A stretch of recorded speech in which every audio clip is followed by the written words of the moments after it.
이 시간은 여름 여행을 떠날 시간 네 번째 나인이라는 제목으로 하나님 말씀을 함께 나누도록 하겠습니다. 무더운 여름의 한 가운데를 저희가 지나가고 있고요. 매 주일 예배마다 하나님께서 우리의 손을 붙잡고 함께 영적 여행을 떠나자라고 하십니다. 그래서 지난번 우리 하나님께서 우리를 데려가셨던 지역들을 한번 살펴보면 처음에는 길갈이라는 지역으로 함께 여행을 떠났습니다. 굴려버리다라는 의미가 있었죠. 우리의 모든 수치, 우리의 모든 염려를 다 굴려내 주시고 끊어주시고 새로운 은혜를 주시겠다라고 말씀하셨습니다. 두 번째로 우리를 데려가셨던 곳은 엘림입니다. 인생의 마라의 쓴물을 지나서 하나님께서 12샘물과 70그루의 종려나무가 있는 그 풍성한 쉼과 안식으로 우리를 인도하셨습니다. 세 번째로 우리를 데려가셨던 곳은 갈멜산입니다. 그곳에서 무너진 제단을 수축하고 모든 것을 걸고 기도하는 삶을 살아갈 때 하나님께서 불의 은혜와 비의 은혜도 함께 주시겠다라고 약속하셨던 곳입니다. 이제 네 번째로 우리가 하나님의 손을 붙잡고 함께 갈 영적 여행지는 나인이라고 하는 곳입니다. 여러분, 이 나인이라고 하는 지명이 생소하실 것입니다. 아마 많이 듣지 못하셨을 것입니다. 성경에도 이 누가복음 이곳에만 등장하는 지명입니다. 이 나인이라고 하는 이 지역은 가버나움에서 한 40km 정도 떨어진 곳입니다. 걸어서 가면 하루에서 하루 반 정도 걸리는 이 갈릴리 남부의 작은 마을인 거죠. 이 나인이라고 하는 이 지역의 이름에는 아름다움, 기쁨이라는 의미가 담겨져 있습니다. 그래서 나인이라고 하는 이 마을의 이름을 들으면 기대감이 생깁니다. 그곳은 정말 푸른 풀밭이 펼쳐져 있고 또 아름다운 꽃들이 만발할 것 같은 그런 기대감을 주는 장소가 바로 이 나인입니다. 어느 교회에 한 담임 목사님께서 이제 휴가를 가시면서 이제 휴가를 떠나신 주의 설교를 교회에 계신 부목사님에게 이제 부탁을 드렸다고 합니다. 이제 돌아오시고 나셔서 지난주에 내가 없어도 또 귀한 예배가 드려졌겠지라는 그 기대감을 가지고 장로님께 이렇게 여쭤봤다고 합니다. 장로님, 지난주 설교 좀 어떠셨어요? 그랬더니 장로님께서 이렇게 정색을 하시면서 목사님, 정말 형편없었습니다. 너무 은혜가 안 됐습니다 하시는 겁니다. 그래서 깜짝 놀라서 이게 무슨 일인가 싶어서 부목사님께 가셔서 담임 목사님이 또 물어보셨다고 합니다. 목사님, 지난주 설교 어땠어요? 그랬더니 부목사님께서 얼굴에 웃음꽃이 가득하면서 목사님, 정말 좋았을 겁니다. 왜냐하면 제가 시간이 없어서 작년 이맘때 목사님이 하셨던 설교 그대로 했습니다 라고 했다는 거죠. 기대했던 것과 전혀 다른 결과가 일어났습니다. 오해하시지 말 것은 우리 교회 얘기는 절대 아닙니다. 우리의 삶 가운데 그런 일들이 있습니다. 기대감을 갖는데 실망으로 찾아오는 일들이 있죠. 우리가 SNS나 인터넷에 어떤 사진이나 그림을 보고 여기 가면 진짜 맛있겠다 하고 찾아갔는데 그 음식점의 맛이 생각보다 좀 덜할 때 약간 실망감, 기대감이 있었는데 실망감이 좀 찾아오는 거죠. 인터넷을 보니까 그런 경험담들이 많으시더라고요. 이제 온라인으로 옷을 사시는데 모델이 입은 모습 보고서 너무 나한테 잘 어울리겠다 싶어서 샀는데 분명 모델이 입었을 때는 무릎 위로 올라온 스커트였는데 내가 입어보니 롱 스커트가 돼 있더라는 후기도 있고, 분명히 사진에는 좀 박시한 핏이었는데 내가 입어보니 쫄티가 되어 있었다라는 이런 후일담도 있습니다. 기대감을 가졌는데 실망으로 찾아온 거죠. 오늘 우리가 함께 가고자 하는 이 나인이라고 하는 곳이 그렇습니다. 아름답다, 기쁘다라는 의미가 있어서 굉장히 큰 기대감을 가지고 우리가 이곳에 가게 되는데 이곳에서 생각지도 못한 어려움을 마주하게 되는 거죠. 예수님께서 이 성에 도착하셨을 때 그 나인이라는 마을의 풍경은 전혀 아름다운 풍경이 아니었습니다. 오히려 그 이름과는 반대로 절망과 슬픔으로 가득 찬 그런 환경이었던 거죠. 자, 오늘 본문 한번 같이 보고자 하는데요. 11절, 12절 말씀을 우리 같이 한번 읽어보도록 하겠습니다. 11절입니다. 시작. 그 후에 예수께서 나인이란 성으로 가실새 제자와 많은 무리가 동행하더니 성문에 가까이 이르실 때 사람들이 한 죽은 자를 메고 나오니 이는 한 어머니의 독자요 그의 어머니는 과부라. 그 성에 많은 사람도 그와 함께 나오거늘.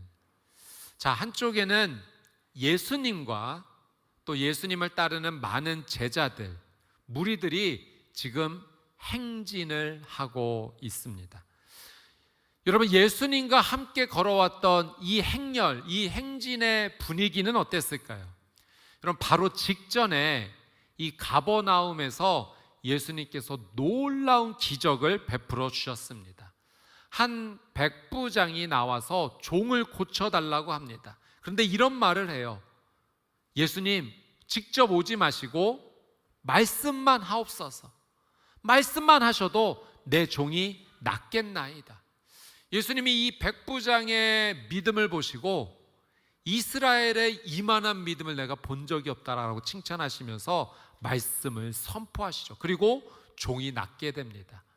그곳에 있던 사람들이 기적을 경험한 겁니다. 함께 놀란 은혜를 체험했습니다. 그러니 지금 예수님을 따르고 있는 이 제자와 무리들 안에는 정말 그 은혜의 감격이 흘러넘치고 있는 상황입니다. 앞으로 예수님께서 또 어떤 은혜를 베풀어 주실까 하는 그 기대감이 가득 차 있는 상황입니다. 그야말로 생명의 기운이 넘실거리는 생명의 행진이었습니다. 자, 그런데 반대쪽 그 나인이라는 마을 성문을 통하여 나오는 또 다른 행진이 하나 있습니다. 장례의 행진입니다. 이 행진은 죽음의 행진입니다. 한 청년이 시신이 되어 지금 나오고 있습니다. 그 뒤를 따르는 한 여인이 있는데 그의 어머니입니다. 그런데 이 여인은 과부입니다. 더 일찍 남편을 여의고 그 어려운 삶 가운데 오직 하나의 기대였던 그 아들마저도 이제 죽게 되어서 하늘이 무너져 내리는 듯한 그 여인이 울면서 뒤따르고 있는 겁니다. 여인의 찢어지는 울음은 함께 따르는 마을 사람들의 탄식과 함께 섞여 있었고 절망 그 자체, 슬픔 그 자체의 죽음의 행진입니다. 지금 이 두 행진이 나인이라는 마을 앞에서 함께 만난 겁니다. 생명의 행진과 죽음의 행진이 맞닥뜨리고 있습니다. 한쪽은 기쁨과 소망과 생명이 있고 한쪽은 슬픔과 죽음과 절망이 가득합니다. 그러나 이 만남은 우연이 아니죠. 예수님께서 일부러 이 죽음의 행진을 하는 사람들을 찾아오신 겁니다. 생명의 행진으로 찾아오신 거죠. 걸어서 하루가 넘게 걸리는 거리를 마다하지 않고 일부러 찾아오셨습니다. 왜냐하면 이 죽음의 행진을 하는 사람들에게 생명의 은혜로 덮어주시기 위함입니다. 여러분, 오늘 우리가 드리는 이 예배도 마찬가지입니다. 하나님께서 나를 찾아오신 것인 줄 믿습니다. 나의 삶 가운데 슬픔과 절망과 근심과 걱정과 염려가 가득한 나의 삶 가운데 생명으로 덮어주시고자, 생명의 물결로 우리를 덮어주시고자 오늘 이 예배를 통하여 예수님께서 내게 걸어오시는 줄 믿습니다. 나에게 걸어오시는 예수님의 이 생명의 행진을 믿음으로 바라보면서 오늘 이 말씀을 통해 우리에게 주시고자 하는 하나님의 귀한 세 가지 뜻을 함께 나누고자 합니다. 첫 번째는 주님은 우리를 보신다는 사실입니다. 주님은 우리를 보십니다. 자, 13절 말씀입니다. 같이 읽겠습니다. 시작.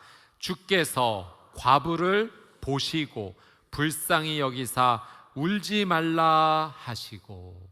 자, 예수님께서 이 장래의 행진, 죽음의 행진을 이제 맞닥뜨리게 되셨을 때 처음으로 하셨던 것은 말씀을 하셨던 것도 아니고 어떤 행동을 하셨던 것도 아니고 주님께서 이 과부를 보셨다라는 사실입니다. 예수님께서 보셨다라고 하는 이 헬라어 단어는 이돈이라고 하는 단어인데요, 그냥 눈짓으로 이렇게 보았다 정도의 의미가 아닙니다. 이 단어에는 시선을 고정하고 마음을 쏟아 주목하고 그 사람의 속사정이 어떠한가 깊이 헤아려 바라본다라는 의미입니다. 여러분, 지금 이 광경을 한번 생각해 보십시오. 수많은 사람들이 엉켜 있습니다. 예수님을 뒤따르던 무리도 있었고요, 그 성 안에서 슬픔을 가득 품은 채 나왔던 장래의 행렬이 있는 겁니다. 그들이 서로 맞닥뜨리면서 뒤엉키면서 여러 가지 탄식의 소리도 함께 나오고, 그런 어려운 상황 가운데 예수님께서는 이 모든 소음과 군중 속에서 절망 속에 빠진 그 한 사람, 이 여인, 이 청년의 어머니를 주목하고 계신 겁니다. 남편을 잃고 의지할 곳이 없었던 정말로 불쌍한 이 여인, 세상에 온전한 유일한 희망이었던 그 아들을 잃어버린 채 하늘이 무너진 듯한 그 찢어지는 마음으로 힘을 잃어버린 이 여인을, 눈물을 흘리고 있는 이 여인을 예수님께서 지금 보고 계시다는 사실이죠. 브라질의 한 발레리나가 있습니다. 빅토리아 부에노라는 이름의 발레리나인데요, 이 발레리나는 두 팔이 없습니다. 태어날 때부터 팔이 없었어요. 5살 때 물리치료사의 이제 권유로 이제 발레를 이제 처음 접하게 되었는데, 많은 사람들은 어렵다라고 했죠. 팔이 없는 무용수를 우리가 상상할 수 없기 때문입니다. 그러나 이 어린 딸을 응원하는 한 사람이 있었으니 바로 그의 어머니였어요. 따뜻한 시선으로 이 아이를 바라보며 할 수 있어, 너의 두 발이 너의 팔이 되어 줄 거야 라면서 그 따뜻한 시선을 계속하여 잃어버리지 않고 바라봐 주었기에 이 어린 소녀가 자라나 발레리나가 되었고, 또 세상에 선한 영향력을 주는 그 위치에서 계속 활동하고 있습니다. 두 팔이 없는 모습이죠. 다음 사진도 하나 보여주시겠어요? 그러나 가장 아름다운 모습으로 그 춤을 통하여서 많은 사람들에게 감동을 주고 있습니다. 사랑하는 여러분, 따뜻한 그 시선 하나가 한 사람의 인생을 세운 겁니다. 주님께서 우리를 보신답니다. 주님께서 그 따뜻한 시선으로 혼란과 혼돈 속에 있는 가운데 우리를 지금 보고 계십니다. 세상은 나의 부족한 조건과 연약함을 보지만 주님은 나의 중심을 보신답니다. 사람들은 나의 겉모습을 보지만 주님은 내 영혼의 깊은 나의 모습을 깊게 바라봐 보신답니다. 여러분, 여러분의 자녀가 어렸을 적에 학교 운동회 갔을 때 생각이 나십니까? 학교의 운동장에 수많은 아이들이 있습니다. 그리고 아이들이 뛰기 시작합니다. 그때 여러분의 눈은 어디를 바라보고 계십니까? 그 수많은 아이들 중에 내 자녀를 바라보고 그 시선을 놓치지 않고 끝까지 따라가는 것처럼 우리 주님께서 그렇게 나를 바라보고 계시는 겁니다. 우리는 기억해야 됩니다. 주님이 오늘 나를 보고 계십니다. 주님이 당신을 보고 계십니다. 당신의 눈물을 보고 계십니다. 당신의 잠 못 이루는 밤도 보고 계십니다. 당신의 말할 수 없는 그 마음의 슬픔도 우리 주님은 정확하게 다 보고 계십니다. 여러분, 왜 예수님께서 우리를 보시는 것이 중요한지 아십니까? 성경을 보니 하나님께서 보시는 것이 우리의 회복의 시작이요 구원의 시작이 되기 때문입니다. 출애굽기 3장 말씀해 보니 하나님께서 애굽에 있는 이 백성들의 고통을 보셨다라고 분명히 기록되어 있습니다. 하나님께서 보신 이후에 구원이 이루어진 겁니다. 하나님께서 보신 이후에 회복이 일어난 겁니다. 우리 주님께서 나를 보고 계십니다. 나를 회복시켜 주실 분은 우리 주 예수 그리스도, 나의 구원자 예수님 뿐인 줄 믿습니다. 주님이 나를 보신다는 이 사실을 믿음으로 바라보시며 주님의 그 따뜻한 시선 안에서 다시 회복하는 우리 성도님들의 삶이 되시기를 주님의 이름으로 축복합니다. 두 번째, 주님은 우리의 절망을 멈추시는 분이십니다. 주님은 우리의 절망을 멈추십니다. 13절, 14절 말씀을 같이 한번 읽어보겠습니다. 시작. 주께서 과부를 보시고 불쌍히 여기사 울지 말라 하시고 가까이 가서 그 관에 손을 대시니 맨 자들이 서는지라. 예수께서 이르시되 청년아 내가 내게 말하노니 일어나라 하시매. 자, 예수님께서 이 불쌍한 이 여인을 바라보신 이후에 하셨던 그 다음의 모습은, 먼저 예수님은 이 여인을 불쌍히 여기셨다는 겁니다.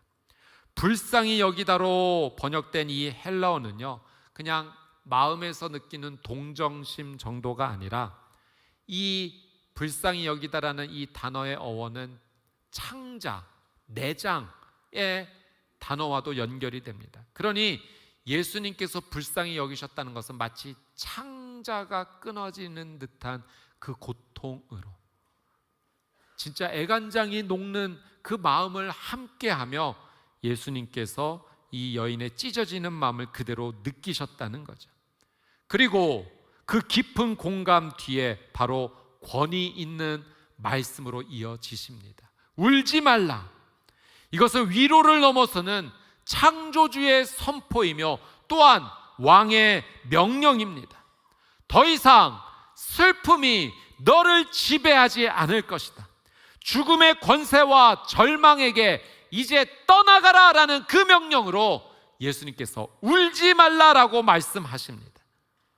주님은 이 말씀 뒤에 죽음을 향해, 절망을 향해 걸어가고 있는 그 죽음의 행진 앞으로 걸어가십니다.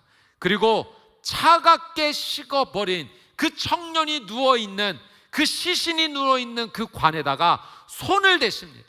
말씀해 보니 예수님께서 그 관에 손을 대셨다는 겁니다.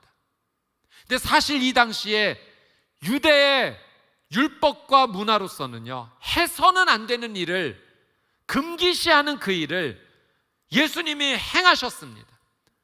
죽은 자를 만지는 것은 율법에 의해서 부정해지는 일입니다. 그러니 사람들은 되도록이면 죽은 자의 시체에 닿지 않기 위해서 합니다. 그런데 예수님께서 일부러 그 죽음의 행진 앞으로 가셔서 그 관에 손을 얹으신 겁니다.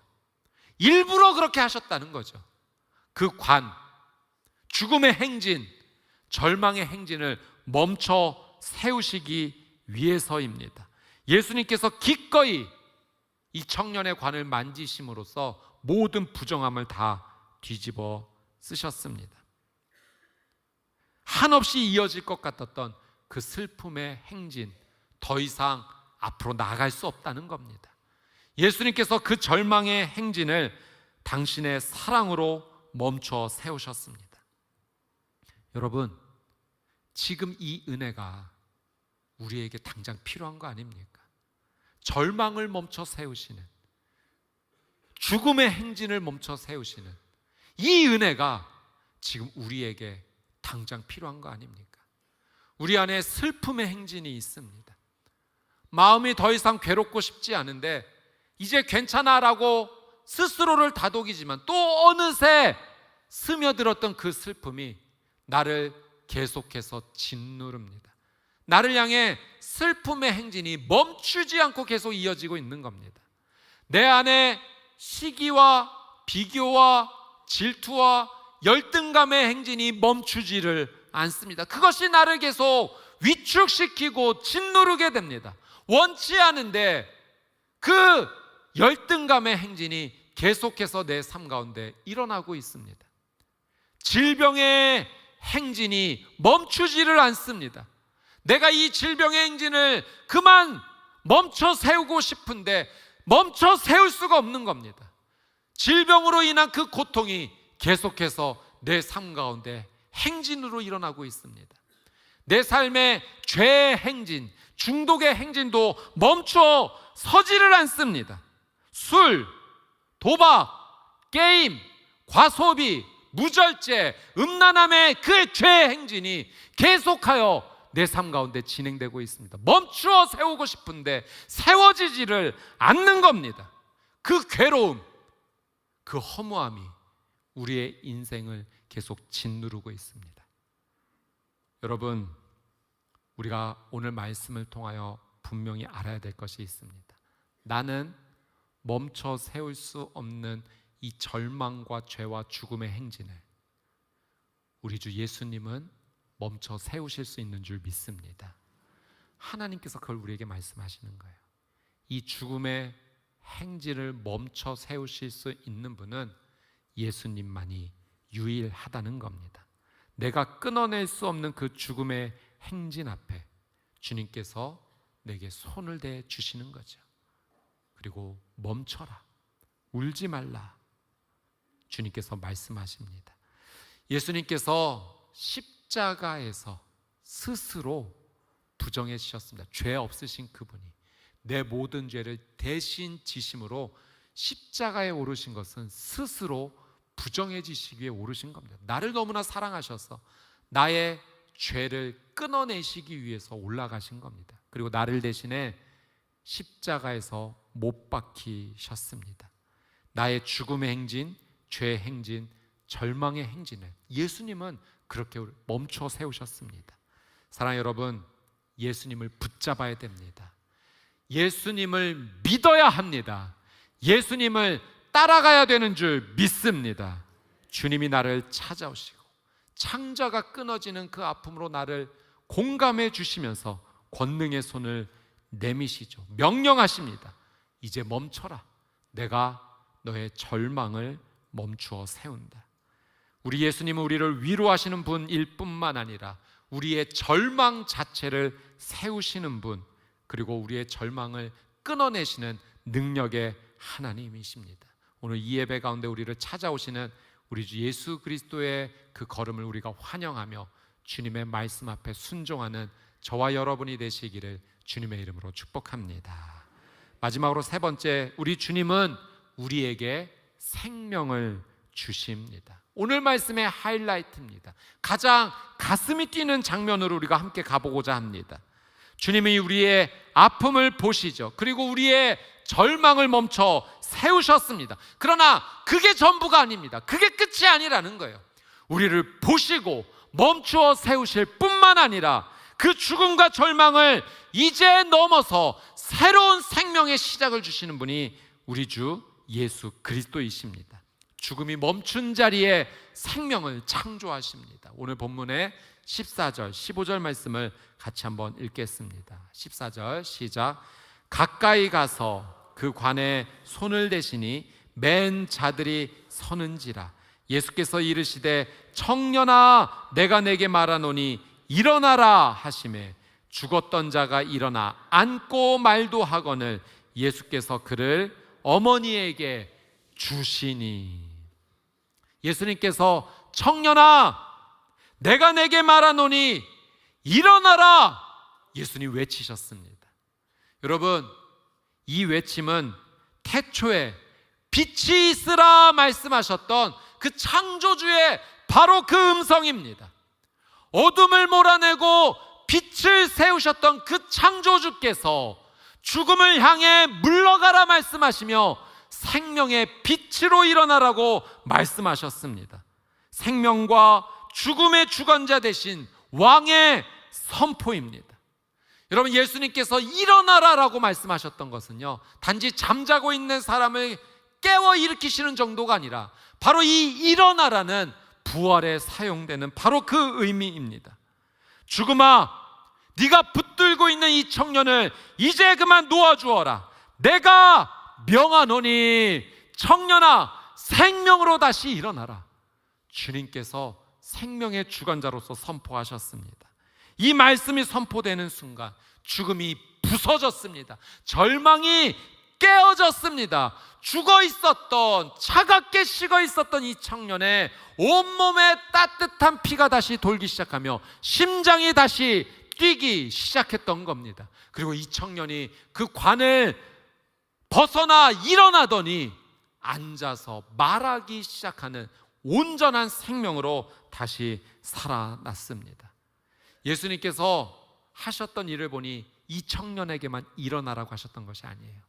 여러분, 나사로에게도 이미 죽어서 썩은 내가 나는 그 나사로의 그 무덤을 향해서도 나사로야 나오너라 라고 말씀하셨어요. 그리고 나사로는 죽음에서 자유케 되어 일어나 걸어 나왔습니다. 예수님께서 회당장에 죽은 어린 딸 12살 먹은 그 어린 소녀에게도 달리다굼이라고 선포하셨습니다. 소녀야 일어나라 라고 말씀하셨을 때 죽었던 이 소녀가 생명을 찾게 되는 놀란 은혜가 임하게 되었습니다. 사랑하는 여러분, 오늘 예수님께서 우리에게 이 말씀을 주시는 겁니다. 바로 당신에게 내 힘으로 어찌할 수 없는 이 상황 가운데 예수님께서 일어나라 나에게 말씀하여 주시는 줄 믿습니다. 죽음의 행진을 하고 있는 나에게 생명의 행진으로 걸어오셔서 나를 보시며 불쌍히 여기시고 나의 모든 슬픔의 행진을 멈춰 세우시며 사랑하는 아들아, 사랑하는 딸아, 내가 내게 명하노니 일어나라. 주님의 이 말씀에 생명의 은혜가 우리의 삶 가운데 꽃피듯 일어나게 될 줄 믿습니다. 오늘 말씀해 보니 예수님께서 그 청년을 어머니에게 주셨다는 겁니다. 청년만 죽었던 것이 아니라 그 어머니도 함께 죽었던 자입니다. 유일한 아들이 죽었으니 이미 죽은 자였습니다. 예수님께서 이 청년을 살리셨을 뿐만 아니라 이 여인에게도 생명을 더하여 주셨습니다. 오늘 하나님께서 저와 여러분을 나인 이 지역으로 데려가셨습니다. 오늘 예배 가운데 나오실 때 아무도 내 마음을 모를 거야 하고 오신 분이 계십니까? 아닙니다.